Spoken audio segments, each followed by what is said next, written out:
Good morning. It's Saturday, and I want to encourage you to tune in to the live stream of the sermon either this evening or tomorrow morning. And once you tune in, just leave a comment to let us know that you're watching.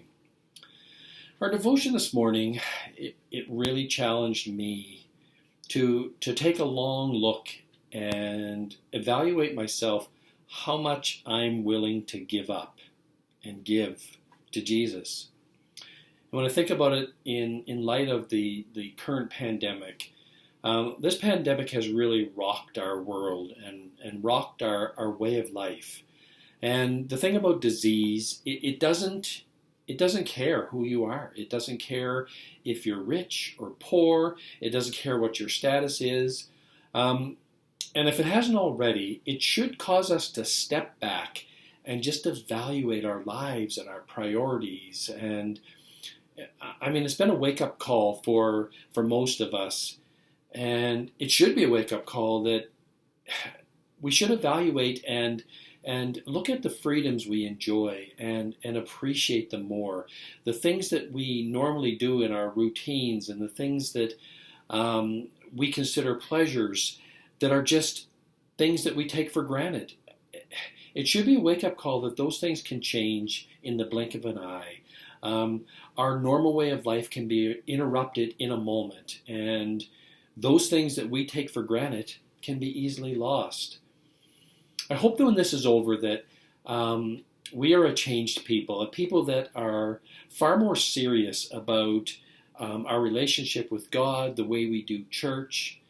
The reality is that we serve a master that demands radical sacrifice.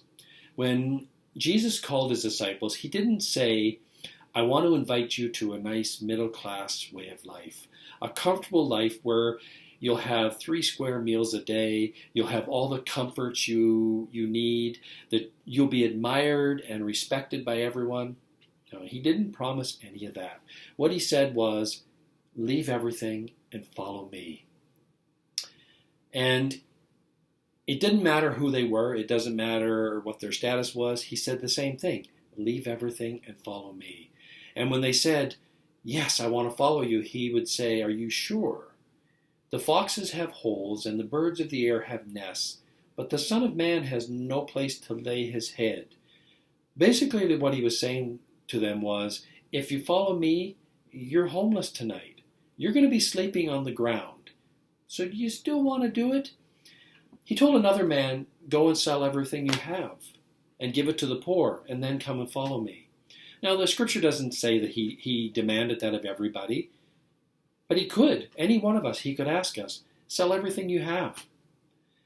He demands radical sacrifice. Most of us believe that our North American life that we live means that we have a right to safety and security and growing old with our kids and grandkids and, having lots of money.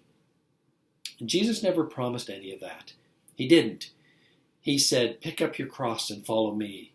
He invited them into a life of suffering, basically, is what he invited his disciples into. We were never promised an easy life. Jesus asked people to do some scary things. And I'm challenged by that, and I think we all should be. How much are we willing to give up to follow Jesus? Jesus didn't say the sinner's prayer, and then you're good. No. When Jesus said, follow me, and that's what he told his disciples, follow me, what he was saying is, I'm Lord, you need to follow me. And he would say to people, why do you call me Lord, Lord, when you don't do as I ask? When you follow Jesus, that means you are saying he is Lord and you're going to do as he asks. And he says, if you lose your life for me, you'll find it. So it doesn't matter what we have to give up or what suffering we're invited into. Jesus tells us that we're going to be blessed. And so I just want to challenge you that to evaluate your life and evaluate what you are willing to give up, because he doesn't promise that we're going to have a life of comfort. And this pandemic has caused me to really take a look at the things that I find comfortable and the things that I've come to enjoy.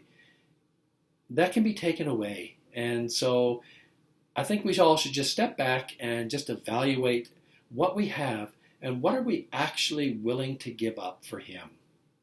Sorry for rambling, but yeah, those are my thoughts for today. Thanks for listening, and we'll talk to you tomorrow.